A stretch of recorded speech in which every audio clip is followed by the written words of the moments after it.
Hey, good morning. Good morning. Happy Monday, everyone. Thanks for joining. I hope everyone is doing well, having a great day. Day two of our week, but Sunday does kick it off. So I want to welcome you to the broadcast. I'm Angela McGowan, your professional healthcare advocate, caregiver strategist, author and publisher of, that's right, this book, How to Get Out of the Hospital Alive. And I'm the founder of Angie's Pace as patient advocates committed to excellence. So, good morning. And certainly, you are, as always, welcome to join the broadcast live. You can come on, ask questions if there's concerns or information that you want to share as well. We'd love to have you on. So, we're going to be talking about medical errors, a series this week. If you're on with me, Say It Sunday. On yesterday, I said we were going to be talking about the minority mental health this week, but actually I got that incorrect. That is next week. So I just want you to know I didn't forget. I'm still on task. I did double check and I found out that I got the weeks incorrect. So I'm asking you to please still join me. We're still going to talk about all things regarding healthcare, but this is something so huge. And that is medical errors. It is the number 3. CDC has a list of the top 10. It's the number 3 killer of Americans, but not listed by the CDC. Why? Why? Why? Well, let me just tell you, the number is like over 400,000. So why would it not be on the list? And here is the absolute reason. There's no place to check it off on the death certificate. That's it. It is not that it is a lethal killer, that it kills hundreds of thousands of Americans every year. It is not that. It is simply because there's no place to check it off on the death certificate. And of course, if it was checked off on the death certificate, then of course, insurance companies, doctors, malpractice, all that. And so there you go.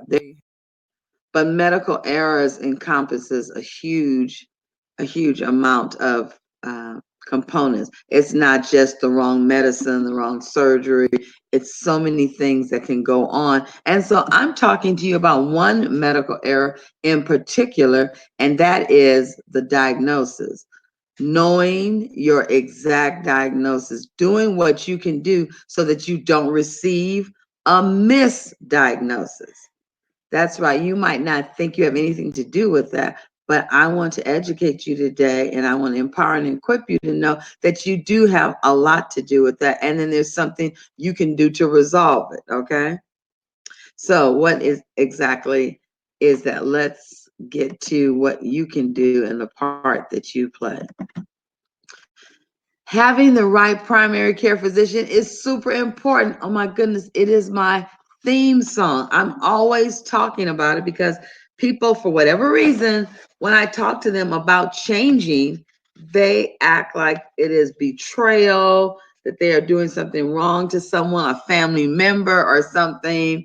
They've been with this person so long, or their mother's doctor, their sisters, no matter what. And I have one thing you'll find, this is chapter 1 in my book, What You Don't Know Could Kill You, How to Get Out of the Hospital Alive. I talk about your primary care physician, friend or foe. That's why you have to have the right one. You would never sign up to partner, to work with, to do things with that would have anything to do with your family, with your enemy, with someone you thought was against you, with someone that you felt did not have your best interest. I'm looking around for my phone. I was thinking it might ring, but if it does, we'll just keep it moving. You wouldn't do that, right? You absolutely wouldn't. So I'm saying take that same attitude on. If you find, for whatever reason, because sometimes we don't find the people that are in our circle don't mean us good for years, but when we find out, we make adjustments. Same thing with your primary care physician. When you find out that you are not working collaboratively, he is not or she is not your partner, and you don't feel comfortable with them, you need to make a change. It is absolutely for your own good. Why is that? Here's another reason. You must be comfortable, listen to this, in asking questions about the advice you are receiving. There's again a point about not getting a misdiagnosis. The doctor gives their expert opinion. Thank you, doctor. Now, based on what I'm feeling or what I've already said, I want to ask some questions about what you're saying for me to do, no longer do. Why not? Why not? It is absolutely part of the process. You see, the Hippocratic Oath says that they are practitioners. So as they are practicing, adjustments have to be made. In sports, why do they have practice? So they can see what flaws are there and fix those. Choir practice. Hear what flaws are there and adjust those, correct those. It's the same thing with your doctor appointment. If you hear something and you have a question, you must be comfortable. Otherwise, you won't ask any. And that's not rocket science, that is pure truth. And here's another thing, right? Still, this is still you and I working together to get this great health care according to our benefit package with our primary care physician. We must be prepared to ask the right questions. So you're going to get advice. Prepared would be that, as I said, based on what you are feeling, and of course, you can't be talked out of it because you documented. This hasn't just gone on the first time. You have a history of it, be it a week, 10 days, whatever it is. So now you are prepared to ask the right questions about the advice you've gotten, and you're comfortable because you have a PCP that is your friend, is your partner, not your foe and not your enemy. So, what is the number one question you must ask and should always get an answer about? Oh my gosh. I cannot tell you the number of people that I speak to that did ask the question and leave without an answer. They asked the question, what is it called? What is my diagnosis? What is wrong with me? However you point it out, it still means the same. And I said this in the beginning because this is your life, okay? The answer is not like charades, sounds like, could be. You know, you should not leave anywhere in that kind of situation in a fog. And maybe it's just the way I feel, but I feel it now, right? Why would you accept a sounds like answer when you have been prepared and have brought your documentation? You have the expert advice, you have the right to ask the question. Okay, this it's not. And let me just tell you something about myself. I put this on here. Let me tell you about me and Prince. Yeah, listen to this. So I will admit my brain just moves fast. And sometimes I need to slow down and really hear, because I am not an auditory learner. I absolutely am not. I like to look at it. So I see it. When I hear things, if I see it, I got it. But if I hear it, I can, and I have made mistakes. So my daughter and I were on one of our road trips, and I was driving, which is pretty usual, and she was working on the computer, which is pretty usual as well. That's right, even on the road trips, she's doing her thing. And so, a song came on by Prince that I've heard many years, and I like the song. I especially like the beat. But even though I like the song, I know I don't know all the words. But that hook or the chorus, whatever you want to call it, I know that. So after he sings all his stuff, I chime in on it. So it wasn't like she was on the phone and I was going to disturb her. She was just over there clicking on the keys. So he started the song and I chimed in. And this is what I said. Living correct. Dun, dun, dun, dun, dun, dun, dun. I don't know what else. Living correct. And she said, what'd you say?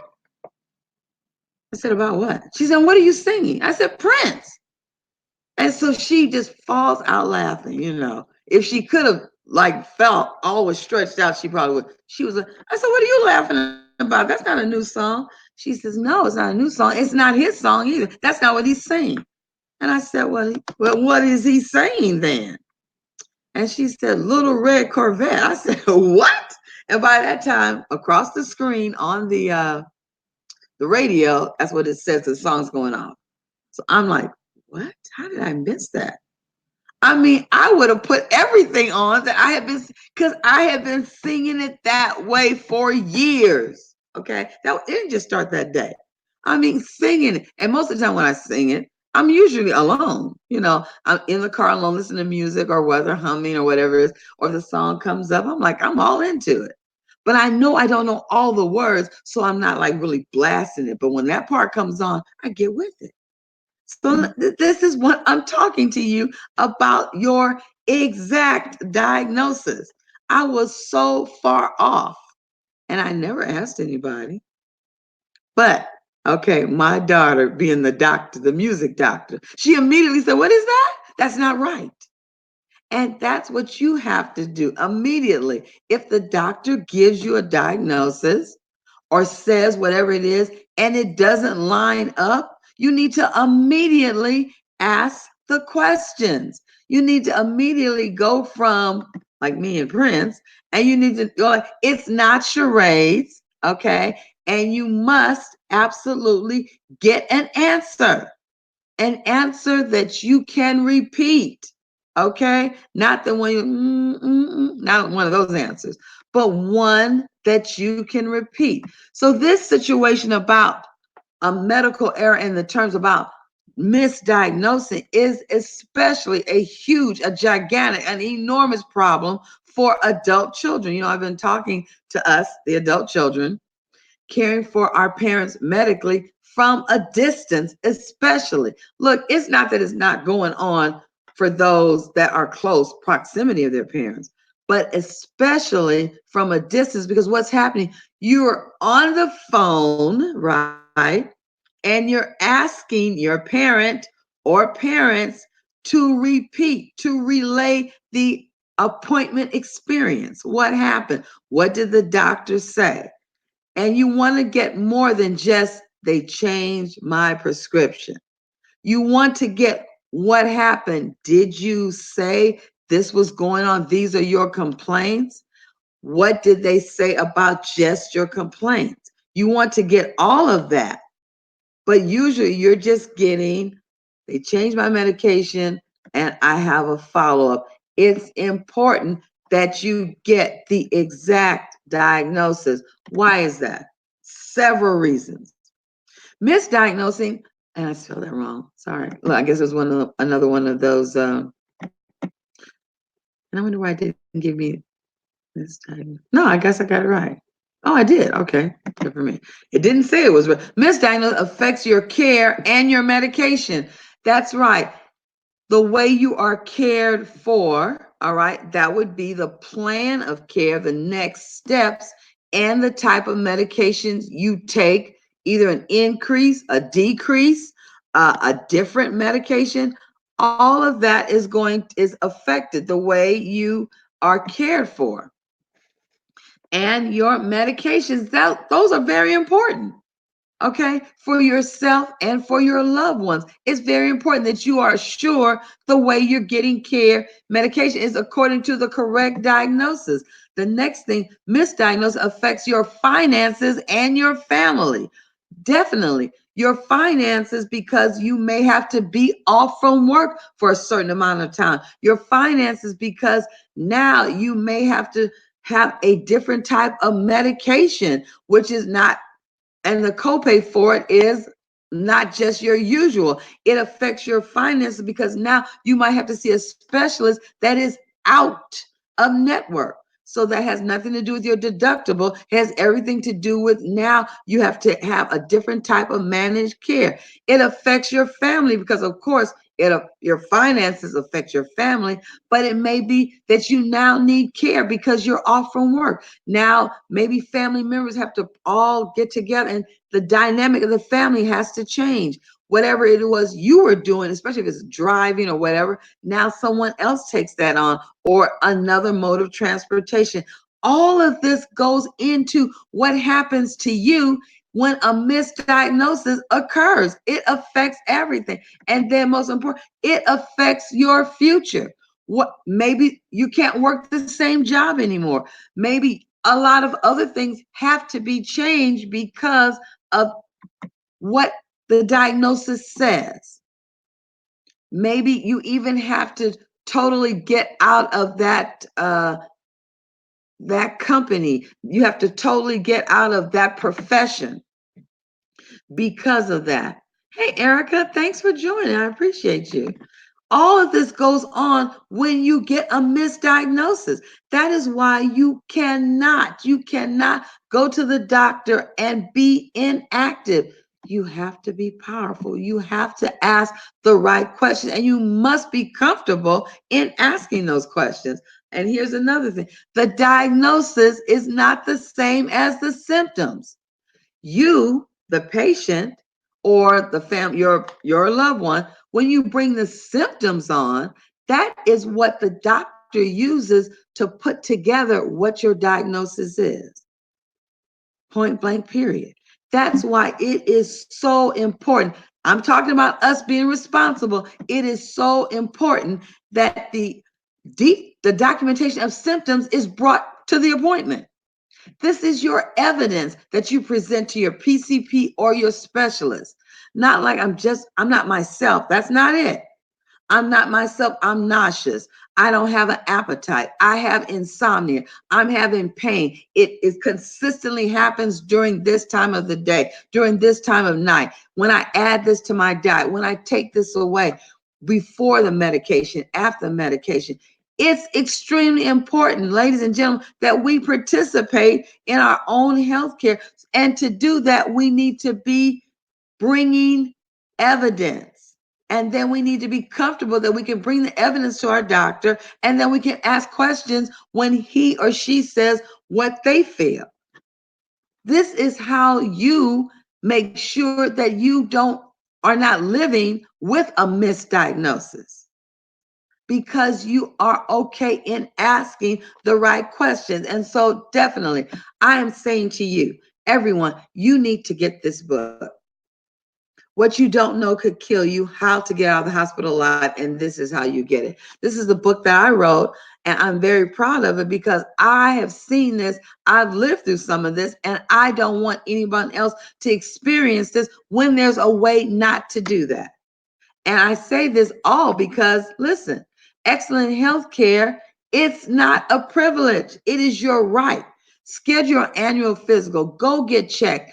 Bring your documentation. Be prepared. And then you need to know it's your right to ask those questions because the bottom line is affecting your future, your family, your finances. Okay. It's affecting everything about you and your life. And you want to always know the decisions you're making are based on correct information. I invite you to, of course, go and visit my website. You can use the bit.ly link or you can go straight to angiespaceonline.com. It tells you about me, about why we exist, and the services that we offer. And don't forget, it's their opportunity to talk one-on-one with me when you schedule a 20-minute results call at the bit.ly link, Advocate Angie. That is me. So I definitely have enjoyed speaking with you on this happy Monday.